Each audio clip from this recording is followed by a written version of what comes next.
Hi guys, so we are at page 272.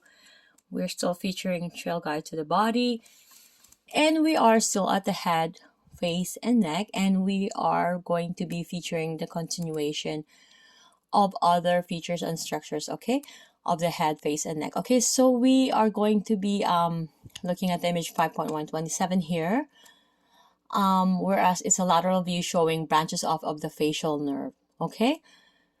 We have here the parotid gland, and we have the external auditory meatus, okay? So facial nerve is not a structure you will want to palpate, especially, but because of its proximity to other palpable structures on the side of the face, you will need to be aware of its location. Okay, so the facial nerve, the cranial nerve S7 exits from the cranium and emerges superficially just anterior to the mastoid process. Okay, so again, this is the mastoid process, right? It's an attachment site for the sternocleidomastoid or SCM. Okay, so as it passes beneath the parotid gland, right, the nerve branches off and spreads across the face, scalp, and neck. Okay, so often two or more branches of the facial nerve cross superficially over the zygomatic arch. Okay, as you can see, this is the zygomatic arch. So when exploring the parotid gland, right, this is the parotid gland, right, masseter or zygomatic arch, be mindful of the facial nerve's presence. Static pressure on the nerve can cause irritation, inflammation, or even induce nausea in your partner.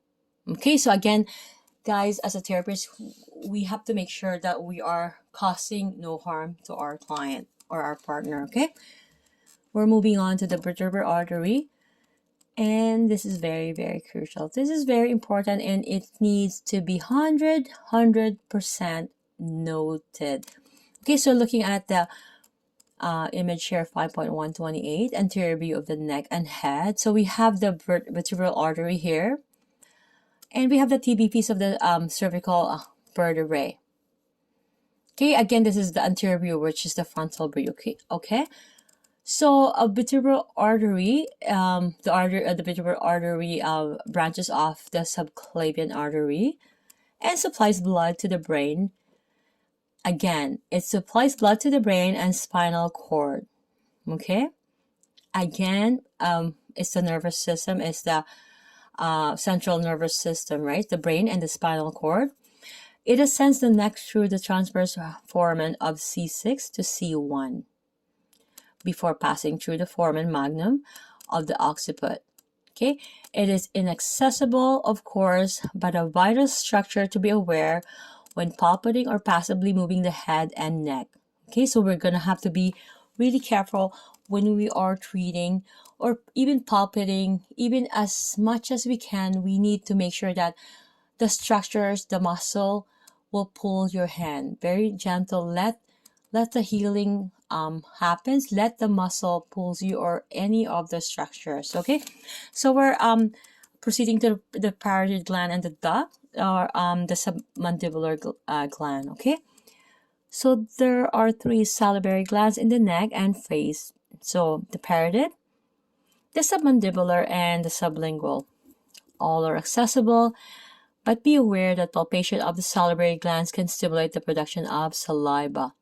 Okay, so the parotid gland is located in front of the earlobe, superficial to the masseter muscle. So it has a soft, lumpy surface and is penetrated by branches of the facial nerve. So the parotid duct is a spaghetti-sized tube extending anteriorly from the parotid gland. It tucks around the anterior edge of the masseter to funnel saliva to the mouth. Okay, true to its name, the submandibular gland is tucked underneath the base of the mandible. Its round shape can be located anterior to the angle of the mandible. Okay, so if you're trying to locate at the angle of the mandible, there should be it should be tucked there underneath the base. Okay, it's a round shape.